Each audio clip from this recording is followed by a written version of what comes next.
sommes ravis de vous accueillir ici au Théâtre de la Colline, que je suis heureux de remercier à nouveau de sa complicité, de son soutien, et en particulier les personnes qui nous accueillent toujours ici avec une extrême gentillesse. Nous en sommes ultra sensibles. Voilà, merci vraiment beaucoup. Nous faisons aujourd'hui une séance donc avec nos invités qui sont Philippe Aygrain, que je crois que vous connaissez pour certains d'entre vous, d'abord parce qu'il est connu, mais ensuite parce qu'il est déjà venu à Ars Industrialis, et avec Jérémy Zimmermann. Et nous engageons en fait un processus autour et à partir, je dirais, du logiciel libre et de ce qu'on considère être une matrice qui s'est développée dans le domaine du logiciel libre, mais bien au-delà, c'est par exemple les enjeux de ce dont nous parlerons tout à l'heure, Philippe et Jérémy, à savoir ce qui se passe dans le domaine de la création, de la vie artistique et culturelle, tout ce qui a été au cœur des enjeux de l'ADOPI, pour lesquels la Quadrature du Net a été un instrument citoyen très important. Je dirais au-delà aussi encore, parce que nous avons soutenu ici Ars Industrialis, enfin peut-être pas dans ces séances plénières du Théâtre de la Colline, mais dans le séminaire que nous organisons au Collège de Philosophie, que les modèles énergétiques, enfin c'est pas nous qui avons soutenu, nous avons souligné qu'il est mis en avant maintenant de plus en plus souvent. Un des premiers à l'avoir fait, c'était Rifkin, que le modèle Internet pouvait migrer dans d'autres secteurs qui sont la production de l'énergie électrique, de l'énergie au sens habituel du terme, etc. etc.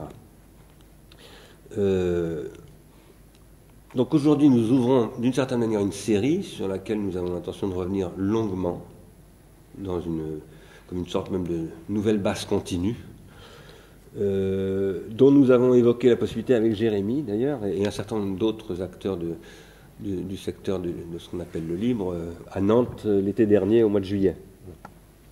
C'est comme ça que cette initiative d'aujourd'hui a commencé à être envisagée, avec d'autres acteurs avec lesquels nous travaillerons bien sûr, nous l'espérons, dans l'avenir.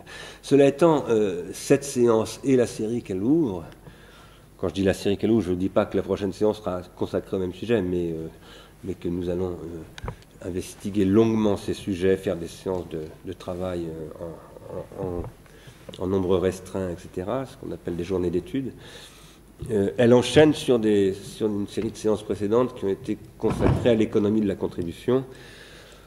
Il y en a eu un certain nombre, mais je dirais que, en particulier, celle qu'on a organisée il y a maintenant plus d'un an avec Yann Moulier-Boutan, au mois de janvier, ici même, où nous avions notamment beaucoup parlé de la question des externalités positives, avec Mauricio Lazzarato, dans le cadre du travail qu'il a fait sur les modalités du travail dans l'intermittence du spectacle, et tout ce travail qu'il a fait avec la coordination des intermittents de l'Île-de-France, avec André Orléans et Frédéric Lordon, notamment sur la question, enfin le point de départ c'était la question du désir dans l'économie et son rapport à Spinoza, mais ça a migré vers beaucoup d'autres sujets, notamment dans l'après-crise financière, puis nous étions là-dedans.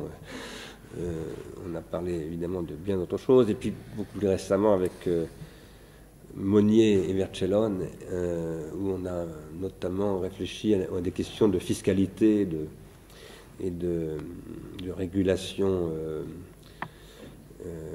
publique par rapport à la valorisation de ces activités qui relèvent de ce que nous appelons, avec Moulier-Boutan et tant d'autres, des externalités positives. En particulier, dans ce contexte-là, Franck Cormeret avait fait une intervention, je crois, vraiment importante. Aujourd'hui, nous voudrions commencer à rentrer plus profondément dans le sujet du logiciel libre et des communs, de ce que, en particulier, Philippe Aygrain appelle les communs. Et nous souhaitons rentrer dans ces sujets sur différents niveaux, un peu philosophiques, je vais en dire quelques mots tout de suite, économique, politique, bien entendu, artistique, sociologique même, mais avec un souci qui est politique industrielle. Nous ne nous appelons pas Ars Industrialis par hasard. D'ailleurs, si nous appelons Ars Industrialis, c'est grâce à lui.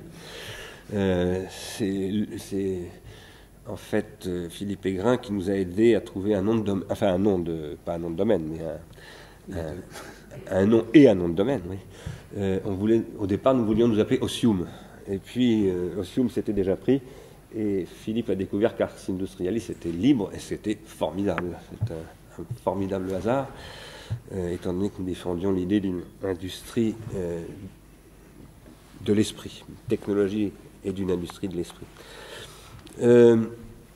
Nous pensons que... Alors, aujourd'hui, nous voudrions aller un petit peu plus en avant vers des propositions concrétisables un jour ou l'autre, concernant ce qui doit constituer les bases d'une politique industrielle des technologies de l'esprit,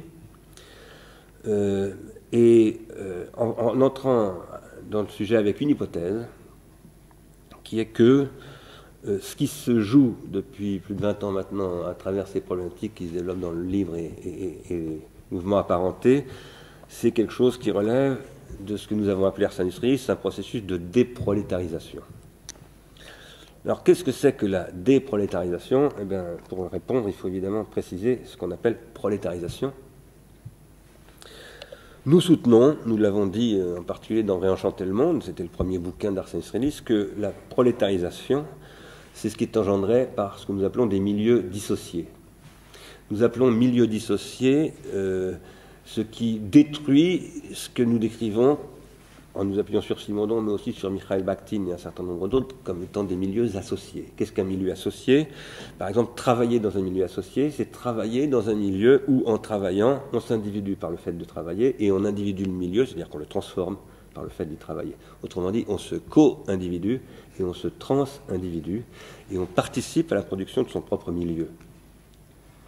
La dissociation, c'est au contraire ce qui vous exclut du processus d'évolution du milieu. C'est exactement ce qui se passe quand un bureau d'études dans une entreprise vient se substituer au savoir-faire des ouvriers, des cadres, des techniciens, etc. Et à un moment donné, dit maintenant on va prescrire ce qu'on appelle les procédures. Ça arrive aujourd'hui dans les hôpitaux, demandez au milieu hospitalier, aux médecins psychiatres, aux infirmiers, etc. Les procédures, c'est la hantise maintenant de tout le monde médical, hospitalier en tout cas.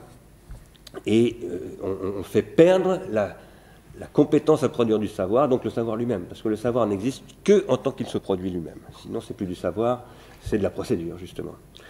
Alors, nous soutenons que la dissociation, c'est ça qui, en fait, a été engendré par un stade de ce que nous appelons la grammatisation.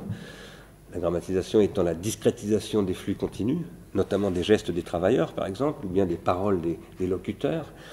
Et cette discrétisation des flux continus, telle que dès 1767 Adam Smith l'a décrit, dans La richesse des nations, c'est ce qui va permettre la prolétarisation des travailleurs, c'est-à-dire leur exclusion du processus de production de savoir, et donc leur aliénation accrue, telle que le marxisme va la dénoncer.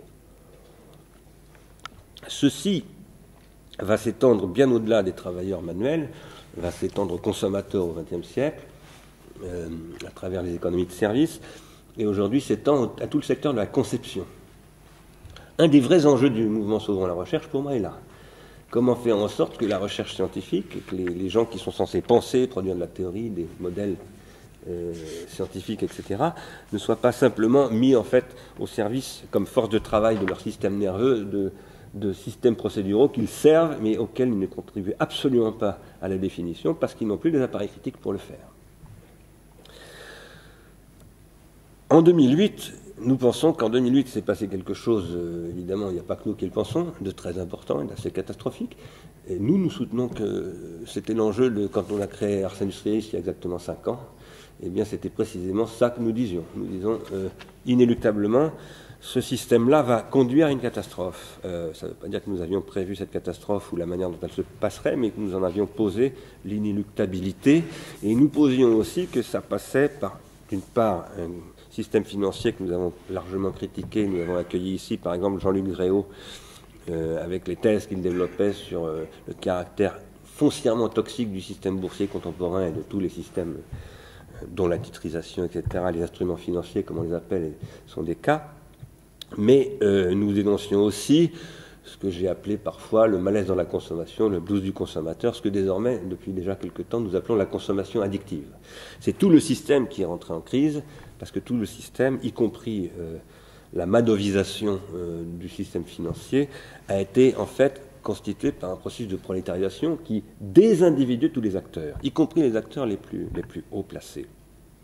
En ce sens-là, nous avons un petit point de vue, un petit marqueur de différence avec le point de vue de Yann Moulet-Boutan. Nous pensons que le capitalisme cognitif, c'est avant tout un capitalisme de prolétarisation du cognitif, c'est-à-dire de mise du système nerveux au service des procédures et pas du tout un système de production de connaissances. C'est le contraire même. En réalité, ce que nous avons essayé de mettre en évidence depuis 5 ans que nous faisons nos travaux ici maintenant, c'est ce que nous décrivons maintenant comme un processus de désapprentissage. On n'arrête pas de nous parler de la société de la connaissance, de l'économie du savoir, des industries du savoir, etc. Et en réalité, c'est un processus de dénégation. On dit ça parce qu'on a produit du désapprentissage. Et ce désapprentissage est absolument calamiteux. Il s'exerce dans le monde familial avec des mères de famille à qui il faut expliquer qu'il ne faut pas taper les petits bébés parce qu'ils sont trop petits. On a besoin de mettre en place des procédures pour expliquer aux mères qu'il ne faut pas taper les petits bébés dans les maternités. Bon, c'est un aspect assez frappant, c'est pour ça que je l'évoque, mais c'est un des effets du désapprentissage. L'attention deficit disorder, c'est un des effets du désapprentissage. Et la bêtise des gens qui ont donné leur fric à Bernard Madoff, c'est encore un des effets du processus de désapprentissage. Et la soumission du pouvoir, de la force de travail nerveuse, que je n'appelle pas intellectuelle, au service de tout cela, est aussi ce processus de désapprentissage, ce qu'on décrit comme un capitalisme cognitif. Le résultat de tout ça, c'est qu'il y a un impératif de déprolétarisation. Nous pensons que l'enjeu économique, l'enjeu de la crise de 2008, l'enjeu politico-économique du XXIe siècle, c'est d'engager un énorme processus de déprolétarisation. Je parle de déprolétarisation comme on parle de désamiantage. Et la raison pour laquelle nous accordons tant d'importance à cette matrice qui s'est appelée le logiciel libre, qui s'appelle le logiciel libre, mais qui a aujourd'hui essaimé dans toutes sortes d'autres domaines, c'est que notre analyse, c'est que ce qui s'est joué dans ce monde du logiciel libre, eh bien, c'est un processus de déprolétarisation qui s'est auto-organisé, qui ne s'est pas forcément pensé comme tel, qui n'a même pas forcément théorisé tout ça, mais qui est une pratique, un ensemble de pratiques qui s'est mis à théoriser depuis beaucoup, avec des gens illustres même.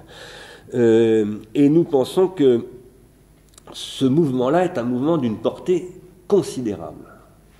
Il faut l'interpréter au regard des analyses énormes que des gens comme Smith, Marx et d'autres ont pu faire de l'histoire de l'industrie. Car si vous accréditez ce que je suis en train de dire là, et nos analyses, ça signifie que le monde industriel contemporain est capable d'engendrer, à mon avis, pour la première fois, un processus qui, depuis cette industrialisation, cette industrialité, si je puis dire, se développe sur un modèle qui devient anti-prolétarisation. Et ça, je crois que c'est tout à fait unique dans l'histoire de l'industrie, que c'est absolument nouveau, et ça constitue ce que nous appelons un renversement pharmacologique, c'est-à-dire que ça s'inscrit dans ce que nous décrivons comme une logique du pharmacone, au sens où Platon, Derrida, etc. en ont parlé, à savoir que le dispositif empoisonnant que peut être l'écriture, par exemple pour Platon, peut devenir tout à coup, quelqu'un comme Husserl, la source même de l'esprit géométrique, c'est-à-dire l'esprit philosophique. Et à ce moment-là, c'est ce qui était au service de la prolétarisation qui peut venir au service de la déprolétarisation. Nous pensons que c'est ça qui est en jeu dans le logiciel libre. C'est ça le caractère fondamentalement matriciel de ce qui se joue là. Et nous appréhendons ce processus comme étant issu d'un mouvement qui est un mouvement technologique, c'est-à-dire d'un mouvement de savoir, d'ingénieurs, de chercheurs, de développeurs. C'est un mouvement social, c'est un mouvement culturel, parce que c'est une culture, le logiciel libre, ça a été beaucoup revendiqué comme tel. C'est un mouvement politique, c'est évidemment un mouvement économique.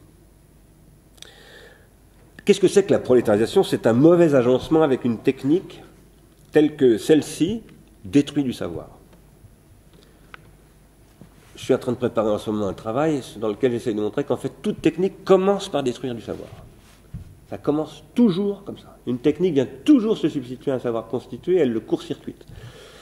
Mais j'essaye de montrer aussi dans ce travail qu'elle ne se développe véritablement et elle n'entre au service d'une société qui va se déployer comme une nouvelle forme d'organisation sociale, de civilisation, que dans un deuxième moment où elle va lutter contre la destruction de savoir et se mettre à produire un nouveau type de savoir.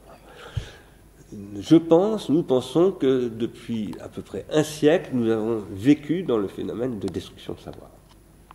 Ça ne veut pas dire qu'aucun savoir ne s'est produit, il s'est produit toutes sortes de savoirs, mais néanmoins, massivement, nous avons assisté à ce que j'appelais tout à l'heure un processus de désapprentissage, c'est-à-dire de perdre dans tous les domaines, les savoir-faire, les savoir-vivre, les savoirs théoriques, les savoirs politiques, etc., etc.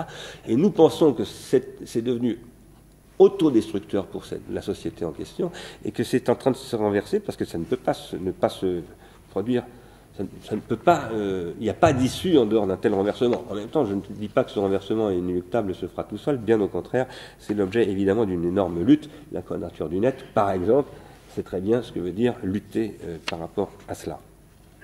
Alors, pour le dire quelques mots un tout petit peu plus conceptuels et précis, la destruction de savoir, dans un langage qui est celui que j'ai essayé de forger à partir de Gilbert Simondon, c'est la destruction des processus de transindividuation, c'est-à-dire de production d'individuation collective et de métastabilisation des modèles d'individuation collective. Quand on détruit la métastabilisation des modèles d'individuation collective, on peut se mettre à faire un ministère de l'identité nationale. Parce qu'évidemment, à partir du moment où on a liquidé tous les processus qui permettent de constituer de l'unité, et la vraie question d'une société, c'est son unité, c'est pas son identité. Aucune société n'a jamais eu d'identité. Sinon, elle serait morte. Elle est identique à elle-même quand elle est morte. Quand on détruit les processus de transindividuation, inévitablement, on détruit aussi les processus de sociation, c'est-à-dire d'unification du corps social, et évidemment, on est confronté à de très gros problèmes de désordre social. Et à ce moment-là, on produit des leurres du type identité nationale. Quoi qu'il en soit, ça, ce sont des questions liées au problème de transindividuation et au processus de court-circuit dans les processus de transindividuation. Un des aspects, je vais bientôt aller vers ma conclusion, un des aspects des dégâts engendrés par la prolétarisation, c'est que la prolétarisation, ça ne produit absolument pas de travail, ça produit de l'emploi. Le travail, c'est pas de l'emploi. Un travail peut être un emploi, mais un emploi peut très très bien ne pas être un travail. Et même, je dirais que la tendance de l'emploi aujourd'hui, quand on parle d'employabilité, etc., c'est de détruire le travail. À cet égard, on l'a déjà un peu dit, on en a d'ailleurs beaucoup parlé avec Maurizio Laderato, et nous y reviendrons, nous pensons que les grands débats sur le travail que Dominique Méda et d'autres ont animés, et puis Gors aussi, etc., il faut les revisiter sur ces questions-là, parce que la fin du travail, pour nous, c'est du vent. Nous pensons que c'est la fin de... La question, c'est pas du tout d'aller vers la fin du travail, mais vers la réinvention du travail, et surtout le réarmement du travail contre l'emploi, c'est-à-dire la déprolétarisation. C'est ça l'enjeu de la déprolétarisation. Alors, ce qui a rendu ce qui a rendu possible ce que nous considérons être un moment de renversement pharmacologique, là où on verrait émerger tout à coup, à l'intérieur du processus d'industrialisation, finalement quelque chose qui se déploierait comme une déprolétarisation, c'est une hypothèse, hein, ça reste évidemment à démontrer, et la seule démonstration possible, c'est de gagner un combat politique. C'est un combat politique et économique, et aussi philosophique, artistique, etc. C'est une mutation dans l'infrastructure techno-industrielle qui a rendu possible cela, à notre avis, cette mutation étant essentiellement liée au réseau numérique. Je dois dire d'ailleurs que je suis très content d'être assis pour en parler aujourd'hui à côté de Philippe Aigrin, parce que Philippe et moi, avec Alain Giffard, qui est là, nous avons travaillé ensemble il y a maintenant 21 ans, c'était il y a 21 ans qu'on a commencé à faire ce travail, et Philippe et moi-même, nous avions avancé à cette époque l'idée que le réseau qui n'existait pas, Internet existait, mais il n'existait pas comme une socialisation massive aujourd'hui, hein, et le web n'existait pas, mais nous avions avancé l'hypothèse que tout ça allait développer un nouveau milieu associé, au sens de Gilbert Simondon, un nouveau milieu techno-géographique associé, où nous soutenions que c'était une géographie humaine qui allait participer, c'était plus l'eau de la turbine Guimbal qui allait participer au fonctionnement de la chose, mais la géographie humaine qui allait contribuer, on n'employait pas ce mot-là à cette époque, mais c'est après coup, j'appelle ça comme ça, finalement à l'individuation du système technique. Et vous voyez, 21 ans plus tard, on parle toujours de ça, donc c'était sûrement pas une idée totalement fausse. Ça concerne le logiciel libre, ça concerne les technologies collaboratives, ça concerne tout ce qui va, tout ce dont on va parler aujourd'hui, les technologies culturelles, comme on les appelle à l'Institut de recherche et d'innovation, et nous pensons que c'est ça la base d'une économie de la contribution, par rapport à laquelle une politique publique doit entièrement se repenser selon cette perspective, dans des perspectives industrielles, économiques, fiscales, scientifiques, éducatives et culturelles. Voilà. Et cette politique, elle doit viser à la reconstitution de circuits de transindividuation. Et à cet égard, la culture du livre, etc., c'est très important de la regarder en détail comme une pratique où il y a des pratiques, des règles de fonctionnement, des règles de débat qui créent ces processus de transindividuation, ces circuits longs de transindividuation. Il y a beaucoup à apprendre et il faut voir jusqu'à quel point il y a du transfert possible dans d'autres domaines. Comme je vous l'ai dit tout à l'heure, pour nous, tout ça s'inscrit dans une thérapeutique de déprolétarisation que nous pensons qu'il faut mettre en œuvre dans l'esprit de la dépollution des territoires, des désamiantages des bâtiments, de la désintoxication contre le tabagisme, etc., etc. Je vais m'arrêter là en disant que si j'avais eu plus de temps, j'aurais essayé de faire une description assez détaillée de ce que j'appelais tout à l'heure le désapprentissage et de ses effets calamiteux. Bon, on y reviendra avec Julien Gauthier et Scolet.fr quand on parlera d'éducation et d'éducation nationale, parce que aujourd'hui, faire son métier d'enseignant dans une société qui repose sur le désapprentissage, ça devient pratiquement impossible. Tenir son rôle de parent quand on est dans une société de marketing qui repose sur le ciblage, comme on vise des proies qui sont des enfants, ça devient absolument impossible. Et ça ne peut pas durer. Donc c'est ça qui est quand même, je voulais me rappeler, l'enjeu de notre débat aujourd'hui. Ça, c'est ce qu'on a appelé aussi, avec Alain Giffard et Christian Forêt, la mécroissance. Voilà. Je m'arrête là. Je vais passer maintenant la parole à